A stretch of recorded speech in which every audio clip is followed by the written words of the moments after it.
What's going on, guys? The Comics Kid 2099 here. Welcome to day 303 of the 365-day graphic novel review challenge. Today, I want to talk to you about Nevada. This is a 6-issue miniseries from Vertigo, which is part of DC Comics, and this is by Steve Gerber, or Gerber, Phil Winslade, Steve Leialoha, and Dick Giordano. And this is something I was going to talk about whenever I was talking about all those Vertigo books at the beginning of the month, but I fell down the Grant Morrison rabbit hole, and then that was connected to the Mark Waid rabbit hole because of their interconnected runs on Justice League. So now that I'm done talking about Justice League, I am talking about Nevada. And this is a weird book. This is to be expected with a Steve Gerber or Gerber book. He is the guy who created Howard the Duck. He had a little bit of a run on Man-Thing back in the 1970s at Marvel. And if you know Man-Thing and you know a little bit about that character in that world, there's a little bit of a similarity between this and that. Man-Thing is the guardian of the nexus of all realities in the Marvel Universe. By the end of this book, slight spoilers, Nevada, the character, actually becomes basically the guardian of the nexus of realities. They don't call it that. They call it something like the guardian of the rift or the warrior of the rift, but it's basically the same thing. So this story is about a girl named Nevada. She is a stripper in the state of Nevada, in Las Vegas specifically, and she has a pet ostrich named Bolero, who you can see right there on the cover. And throughout these 6 issues, weird stuff starts happening to her. She starts disappearing and showing up in different time periods. At one point she shows up in the future. At one point she shows up during the French Revolution.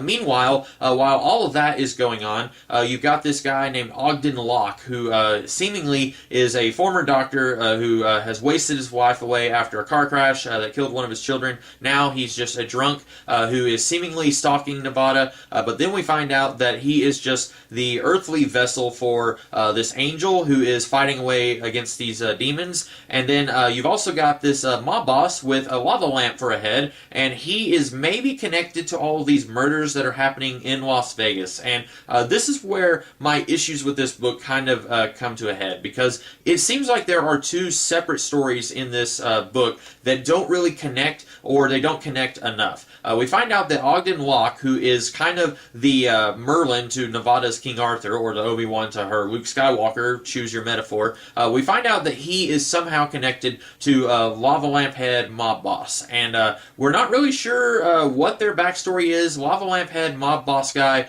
he says that he was sold to this science company and he was beheaded, but then somehow he was able to survive. That's not really thoroughly explained. He just has a lava lamp for a head, and that's never at any point given any due explanation in this book.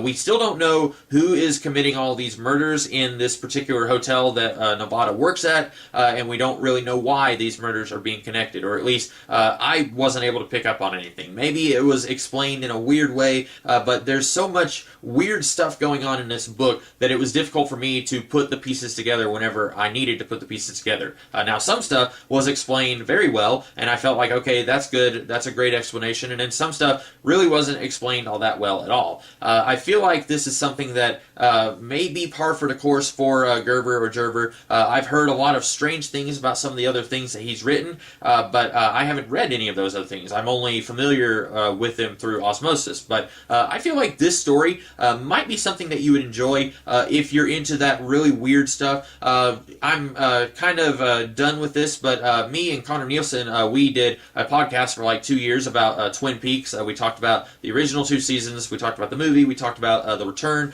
This feels like David Lynch in comic book form.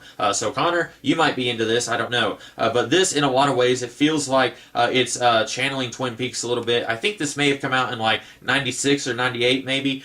So this would have been a few years after Twin Peaks ended, so maybe Gerber was a big fan of Twin Peaks and he wanted to do something kind of like that. It's not exactly like that. It's not like it's recreating the plot or anything, but tonally it feels very similar to Twin Peaks. But this is something I'm not sure if I could recommend it to everybody. If you're a big fan of Twin Peaks, then maybe you'll like this. If you're a big fan of Gerber's other works, then you might probably like this. I don't know, because I haven't read his other stuff. I imagine that what he did at Marvel is not nearly as weird and out there as this is. At the very least, I think that narratively, the stuff that he did at Marvel is probably a little bit more straightforward and doesn't leave as much hanging as this book does. It's not a bad book. I enjoyed it, but by the time I got to the end, I thought, that's that's it. I felt like there needed to be more explained, more stuff that ties together. I don't know. But then again, I'm more into a more straightforward narrative than something like David Lynch, for example. So anyway, those are my thoughts on Nevada, my very scattered thoughts, I guess you could say. I hope that you guys liked this video, and if you did, be sure to like, share, comment, and subscribe, and I will be back tomorrow with a different video. In the meantime, you guys have a great rest of the day.